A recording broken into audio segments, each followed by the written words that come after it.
या कुंदेन्दुशारहार धौलाया शुभ्रवस्त्रावृताया वीणावरदण्डमण्डितकराया श्वेतपद्मासना या ब्रह्माच्युतशंकर प्रभुतिर्दैवेहा सदा वंदिता सा मा पातु सरस्वती भगवती निशेष जाड्या पहा। नमस्कार मंडळी, श्री स्वामी समर्थ, हरे कृष्ण सर्वांना, ओम सरस्वते नमः। तर आज आहे वसंत पंचमीचा दिवस। तर आज या व्हिडिओमध्ये आपण सविस्तर माहिती जाणून घेणार आहोत।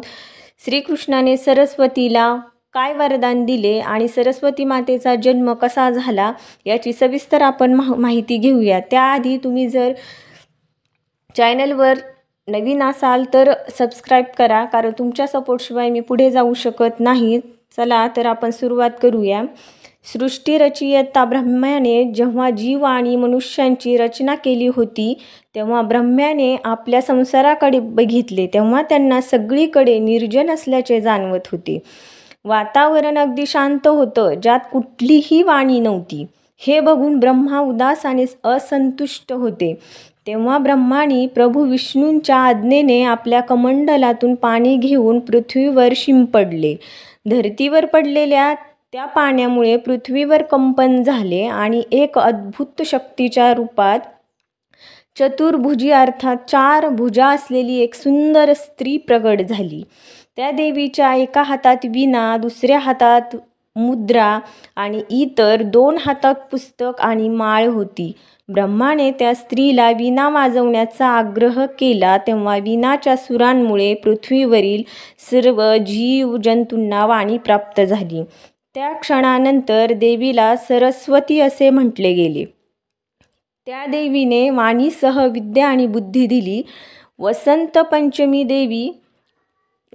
पंचमी देवी सरस्वतीच्या जन्मोत्सवाच्या रूपात देखील साजरी केली जाते। या देवीला बागेश्वरी, भगवती, शारदा, वीणावादिनी आणि वाग्देवी यासह अनेक नावे आहेत। संगीताची उत्पत्ती केल्यामुळे तिला संगीताची देवी म्हणून देखील पूजलं जातं। यामागील एक पौराणिक कथा ही देखील आहे की सर्वप्रथम श्रीकृष्ण आणि ब्रह्माने याच दिवशी देवी सरस्वतीची पूजा केली होती। देवी सरस्वतीने जेव्हा कृष्णाला बघितले तेव्हा देवी त्यांचे रूप बघून मोहित झाली आणि कृष्णाला पतिरूपात प्राप्त करू इच्छित होती। ही गोष्ट कृष्णाला कळल्यावर त्याने स्वतःला राधाप्रती समर्पित असल्याचे सांगितले, परंतु सरस्वतीला प्रसन्न करण्यासाठी कृष्णाने देवीला वरदान दिले की विद्या इच्छुक माघ महिन्यातील पंचमीला आपले पूजन करतील। हे वरदान दिल्यानंतर सर्वप्रथम कृष्णाने देवीची पूजा केली। तेव्हापासून वसंत पंचमीला सरस्वती पूजनाची परंपरा सुरू झाली। धन्यवाद मंडळी। तुम्हाला जर व्हिडिओ आवडला असेल तर लाईक करा, शेअर करा आणि कमेंट बॉक्समध्ये कमेंट करायला विसरू नका। आजच्यासाठी एवढंच। अशाच एका नवीन व्हिडिओमध्ये भेटूयात उद्या। तोपर्यंत धन्यवाद। श्री स्वामी समर्थ।